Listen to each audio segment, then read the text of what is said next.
ഇന്ന് തന്നെ ഡൗൺലോഡ് ചെയ്യൂ. കാണൂ നിങ്ങളുടെ ഫേവറേറ്റ് ഷോസ്. നമ്മൾ ഇനി പിണങ്ങരുത് രാധമേ, ഒരുമിച്ച് നിൽക്കണം. എനിക്ക് അത്രേ പറയാനുള്ളൂ.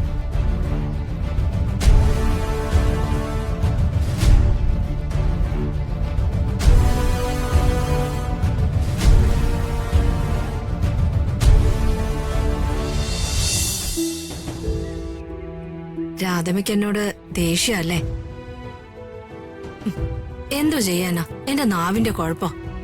ഞാൻ ചങ്കെടുത്ത് കാണിച്ചാലും ചെമ്പരത്തി പൂവാണെന്ന് എല്ലാരും പറയും. ശരിയാ, പണ്ട് മഹാപ്രശ്നക്കാരിയും മനുഷ്യപ്പറ്റില്ലാത്തവളും ഒക്കെ ആയിരുന്നു. പക്ഷെ ഇന്ന് ഞാൻ അങ്ങനെയല്ല രാധമേ. ജീവിതം എന്നെ എല്ലാം പഠിപ്പിച്ചു. എന്റെ ദേഷ്യവും സ്വഭാവവും കാരണം എന്റെ ഭർത്താവ് പോലും എന്നോട് പിണങ്ങിപ്പോയി. ഞാൻ കാരണമല്ലെങ്കിലും എന്റെ മക്കള് പോലും ഇപ്പൊ എന്റെ ശത്രുക്കളാ.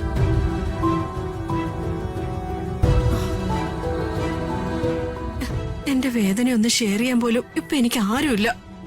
എന്താ രുക്മിണി ഇത്? അതിന് ഞങ്ങളാരും രുക്മിണിയോട് അകൽച്ചയോ വെറുപ്പൊന്നും കാണിച്ചിട്ടില്ലല്ലോ. രുക്മിണിയല്ലേ ഞങ്ങളോട് വെറുപ്പ് ശത്രുതയൊക്കെ കാണിക്കുന്നത്? ഞാൻ പറഞ്ഞില്ലേ രാധമ്മേ, എനിക്ക് ഒത്തിരി കുഴപ്പങ്ങളൊക്കെ ഉണ്ടായിരുന്നു. ആ, അപ്പൊ കുഴപ്പക്കാരി രുക്മിണിയാണെന്ന് രുക്മിണിക്ക് തന്നെ നന്നായിട്ട് അറിയാം. എന്റെ പൊന്നുമുണ്ടക്കലമ്മേ, നിങ്ങളെപ്പോലെ തന്നെ ഞാൻ രാധമ്മയുടെ ഒരു മകളുടെ അമ്മായിയമ്മയാ. ഞങ്ങള് നിങ്ങളെപ്പോലെ തന്നെ ഇവിടുത്തെ ബന്ധുക്കാരിയാ. ഓ, ആ, പിന്നെ പല കാര്യങ്ങളും ഉണ്ട്. ഞങ്ങൾ പിണക്കത്തിലാണെന്ന് മുണ്ടക്കലമ്മയ്ക്ക് അറിയാലോ. ഇനി ഇങ്ങനെ ശത്രുക്കളെ പോലെ പോയാൽ ശരിയാവില്ല. അതിനൊരു കോംപ്രമൈസിനാ ഞാൻ ഇപ്പൊ ഇവിടെ വന്നേ. ദയവായി നിങ്ങൾ ഇതിനകത്ത് കയറി ഇടങ്കോലിടരുത്. അല്ല രുക്മിണി, ഈ ഇടങ്കോലിടുന്നത് ചെണ്ട വായിക്കുമ്പോഴല്ലേ? ഞാൻ കടങ്കോലിടാം, ഈ തൈര് കടയുന്ന കോല്. രുക്മിണി, അമ്മ പറയണമെന്നൊന്നും കാര്യമാക്കണ്ട. അവരിങ്ങനെ യാതൊരു കഥയില്ലാണ്ട് ഓരോന്ന് പറഞ്ഞുകൊണ്ടിരിക്കും. ഏയ്, മുണ്ടക്കലമ്മ കഥയില്ലാത്തവരൊന്നും അല്ല. ഇവര് വിചാരിച്ചാലേ ഈ രാജ്യത്ത് തന്നെ ഒരു കോലാഹലം നടത്താൻ പറ്റും. ആ, അത് പോട്ടെ, ഞാൻ വന്ന കാര്യം പറയാം. അതെ, അത് പറ രുക്മിണി. ഇതങ്ങ് വിട്ടുകളയേ. എനിക്ക് എന്റെ മകനെ തിരികെ വേണം രാധമേ. അവനെ ശ്രീമോളെ ഞാൻ എന്റെ മകനും മരുമകളായിട്ട് സ്വീകരിക്കാം.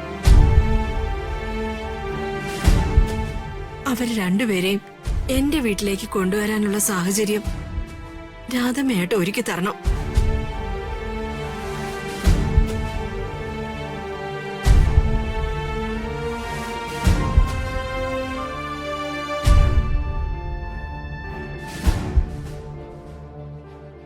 നേരാണ് രുക്മിണി പറയുന്നേ.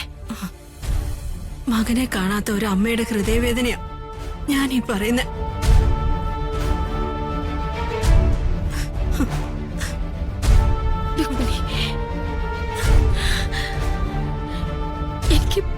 എനിക്ക് സന്തോഷമായി രുക്മിണി. അതിനുള്ള സാഹചര്യം ഞാൻ ഉണ്ടാക്കി തരാം. നമ്മൾ ഇനി പിണങ്ങരുത് രാധമേ, ഒരുമിച്ച് നിൽക്കണം. എനിക്ക് അത്രേ പറയാനുള്ളൂ.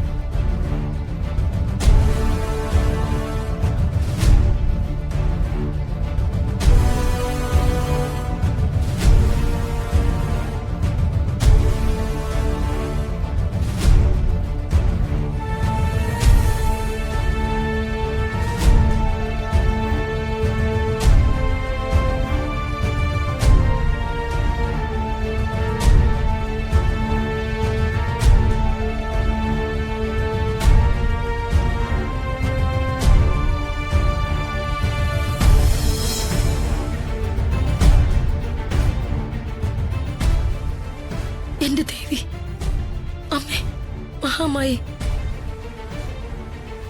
എല്ലാ പ്രശ്നങ്ങളും പരിഹരിച്ചു തരണേ.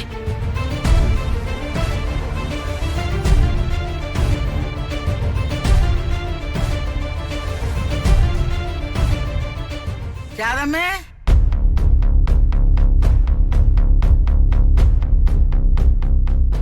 രാധമ്മ ഇത്ര മണ്ടിയായി പോയല്ലോ. ആ രുക്മിണി ഒരു പൂതനയാ. അവളെ രാധമ്മ വിശ്വസിക്കരുത്. ആരെ വിശ്വസിക്കണം ആരെ വിശ്വസിക്കണ്ടെന്ന് എനിക്ക് നന്നായിട്ട് അറിയാം. ഉപദേശമൊന്നും വേണ്ട.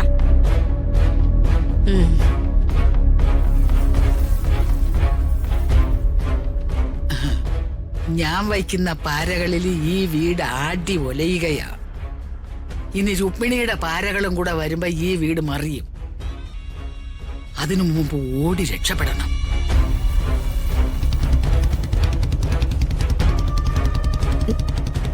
ഞാൻ അങ്ങനെയൊക്കെ ചെയ്തതിൽ രാജന് വിഷമമുണ്ടോ?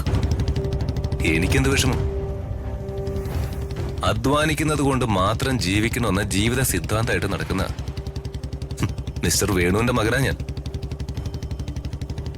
ആ തന്തപ്പടിയുടെ അതേ സ്വഭാവ ഇക്കാര്യത്തിൽ എനിക്കും കിട്ടിയത്.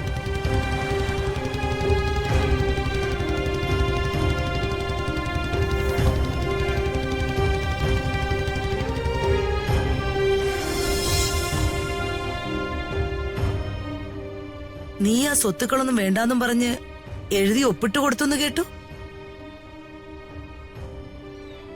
എന്താ മിണ്ടാതെ നിൽക്കുന്നേ? ഞാൻ ചോദിച്ചു കേട്ടില്ലേ? എഴുതി ഒപ്പിട്ട് കൊടുത്തോന്ന്. എഴുതി കൊടുത്തു. നീ ഇത്ര വിഡ്ഢിയാണോ? എന്തിനാ അങ്ങനെ എഴുതി കൊടുത്തത്? ഞാൻ പ്രതാപവർമ്മയുടെ മകളല്ലാത്തതുകൊണ്ട്. എനിക്ക് അർഹതയില്ലാത്ത സ്വത്തുക്കളൊന്നും എനിക്ക് വേണ്ട. ആരെങ്കിലും എന്തെങ്കിലുമൊക്കെ അപവാദങ്ങൾ പറഞ്ഞു എന്ന് കരുതി എന്റെ മോൾ അതൊന്നും വിശ്വസിക്കരുത്. ആ കേട്ടതൊന്നും സത്യമല്ല. ഞാൻ കേട്ടത് എന്റെ അച്ഛനായിരുന്ന ആളുടെ നാവിന്ന് മാത്രമല്ല, എന്നെ ജനിപ്പിച്ച ആളുടെ നാവിന്നും ഞാനത് കേട്ടതാ. നീ നിന്റെ അമ്മയെ അവിശ്വസിക്കുകയാണ്. പക്ഷെ ഞാൻ എന്റെ മോളെ അവിശ്വസിക്കില്ല. കാര്യം ഞാൻ എന്റെ മോളെ കണ്ടിട്ട് വർഷങ്ങളായി. പക്ഷേ എനിക്ക് ഒരു കാര്യത്തിൽ ഉറപ്പുണ്ട്, എന്റെ മോൾക്ക് ആരെയും ചതിക്കാനാവില്ല. സ്നേഹിക്കാനേ അറിയാവൂ. ഇനി ഞാനതൊന്നും വിശ്വസിക്കില്ല അമ്മമ്മ. ഏതായാലും എന്റെ ഹൃദയം തകർന്നു പോയി. ആ തകർച്ചയിൽ നിന്ന് രക്ഷപ്പെടാൻ ഞാൻ ആവതും ശ്രമിക്കും. എന്റെ മുൻപിൽ എന്നെ പ്രസവിച്ച സ്ത്രീയുടെ ന്യായീകരണമൊന്നും അമ്മമ്മ നോക്കണ്ട. എത്ര ന്യായീകരിച്ചാലും അവരെ തെറ്റുകാരിയല്ലെന്ന് ഞാൻ കരുതില്ല.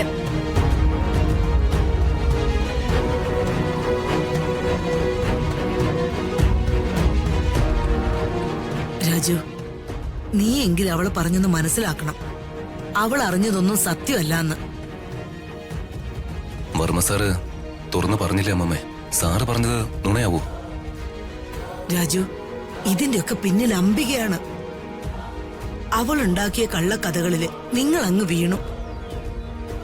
പക്ഷെ ഇതിന്റെ സത്യം എന്തായാലും ഒരു നാൾ പുറത്തു വരും. അന്ന് നിങ്ങൾ എല്ലാരും വിഷമിക്കും. അതേ എനിക്ക് പറയാനുള്ളൂ. പ്രതാപന്റെ സ്വത്തുക്കള് ഋതുമോള് വേണ്ടാന്ന് വെച്ചാ അതെ ആ അംബികയും മകനുകൂടി കൊണ്ടുപോകും.